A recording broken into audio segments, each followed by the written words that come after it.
The lesson that I'd like to share with you today is a lesson that it really shows Moshe's thinking, Moshe Feldenkrais' thinking. And I believe that this came directly from his Judo practice. As some of you may know, Moshe brought Judo to Paris, to France, in the 40s, maybe in the late 30s, and that was before martial arts were even a thing. Not to say that they were trendy. Nobody even knew what martial arts are. And the founder of Judo, Kano, came to Paris a few years later and heard about this obscure person having a dojo at the Sorbonne, and met with Moshe Feldenkrais, and they struck a relationship, a friendship, and Moshe was visiting Japan often afterwards to collaborate, to study with Kano. So I just want to show you this lesson, and maybe I'll talk at the end a little bit more about its relationship to Judo, etc. Okay? So this is a lesson that takes place on hands and knees, mostly. If you feel comfortable with that position, please join me. If you like, you can just watch and later on begin to experiment. Okay? So the lesson begins with standing on hands and knees.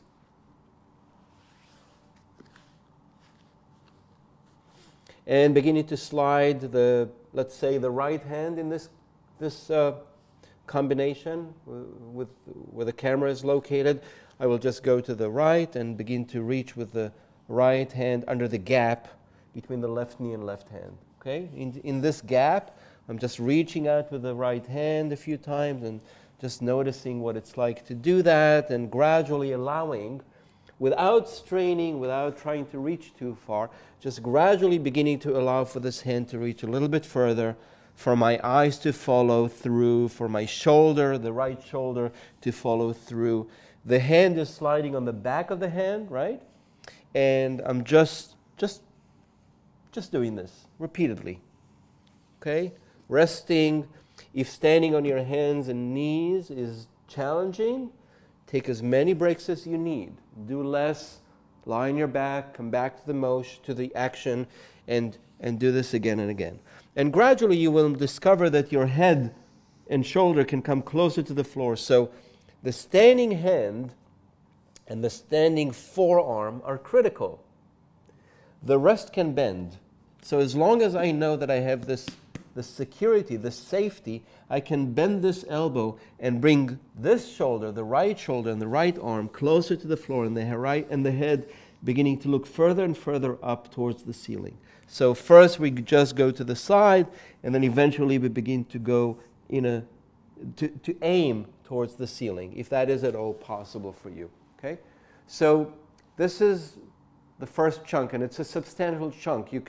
This can take about 10-15 minutes to do, and then you can spend another 5 minutes or so on the other side, looking to see what it's like to turn to the other side. And obviously, because of the way we are organized, the way that we are structured, there are going to be major differences between the two sides. And I want to encourage you to discover the differences rather than to blindly look to do the same thing on both sides. There's a different way of twisting left and right. Okay, the spine with its inherent basic scoliosis, no matter how minimal it is not going to twist the same way left and right. Okay, that's a given.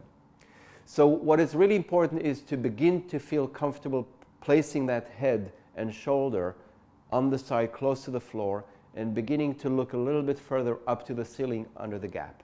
Okay? If you like to help it a little bit, this could be helpful. You can lie on your back and explore some twisting movements, such as placing a knee over a knee and gradually letting it go to the side and come back.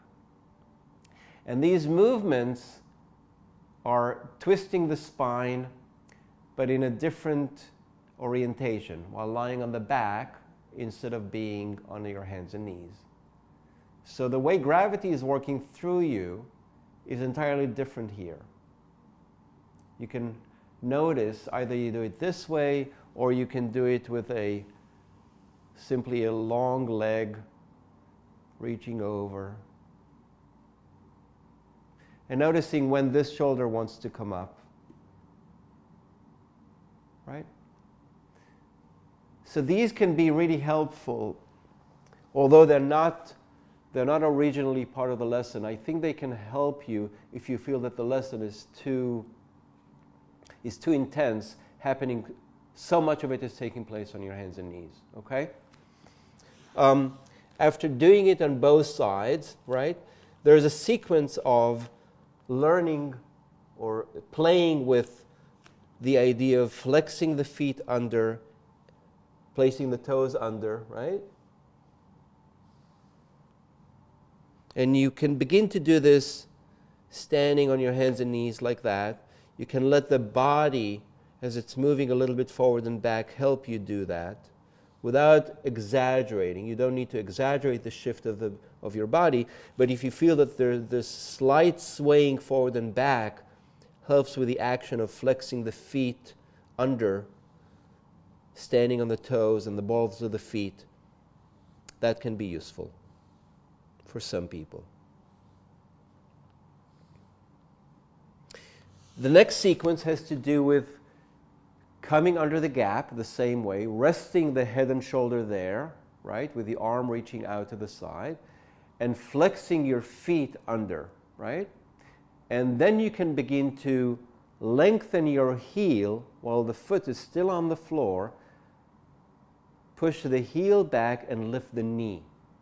And even if I'm not going to tell you which leg it is, you will probably guess, because it's it's a lot easier to lift one leg, and it's extremely challenging to lift the other knee. Okay, so play with it and see how that works for you. And I'm going to show you. So I'm going to here, and I'm flexing my feet, and I'm beginning to reach with the heel backwards and lift the knee. And what that does is it offsets my pelvis a little bit. I feel like this could, if I continue to push, I would roll over, right? Which is the intent of the lesson. The lesson is a lesson in rolling, right? And this is where I get the idea that this is a lot like a judo roll, right? In a judo roll, one of the most critical aspects of the roll is to protect your neck, right? So when you roll either forward or back, you never do this squarely like that on the head. You always let your head come to the side and roll on this part, right? And this is something that, if you haven't done it before, may sound a little bit weird, but it is extremely, it's a lot safer, and it's extremely useful and powerful in judo, where you roll a lot and you're being thrown a lot. Also in aikido, it's a very similar roll. So this is where it's going. This is the direction that the lesson is headed in. Now, to come to it from the other direction, right? What we're going to do in this lesson is this. We're going to lie on the back, bend your knees, stand your feet, and lift the legs over yourself and begin to sway forward so that you come up to sit.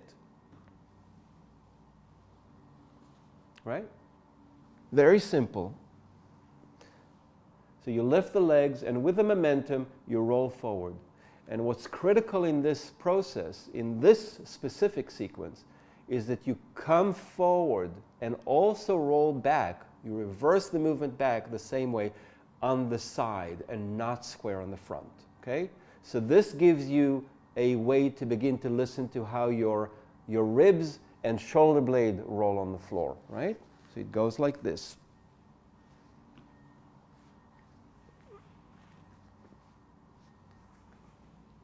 Or this is my interpretation of it. You can come up with your own unique way of doing it. The goal is to make it softer and softer and safer, and feel that you're beginning to train this part of yourself, these parts of yourself, to roll softly on the floor, forward and back. And if you're ready to do a bigger action, you can use a little extra momentum, right? And as you go, you can come a little bit more on your shoulder, right? And this may tie in together with the roll forward that you will do towards the end of the lesson, right? So once again,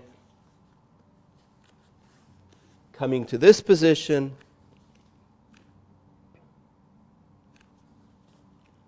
actually I'm going to do it this way so you can see it better. So I'm going to come to this position and reach with my right hand under, stay there, begin to do this a few times to see what it's like, and then eventually come to roll. Now, this is not a judo roll, right? A proper judo roll needs to be taught by a judo teacher. I'm not a judo teacher, I've never played judo. But it's a wonderful and comfortable way of rolling, and in my personal process, I'm at the point where I need to learn how to do this to the other side, because I have a really easy time going this way, but I'm not having an easy time discovering how to do it this way, right? And in the lesson that I taught earlier, a fellow practitioner said something really beautiful, which is your eyes. Where do your eyes go when you do this? And I realized that this is a really critical question and a really critical aspect to look at.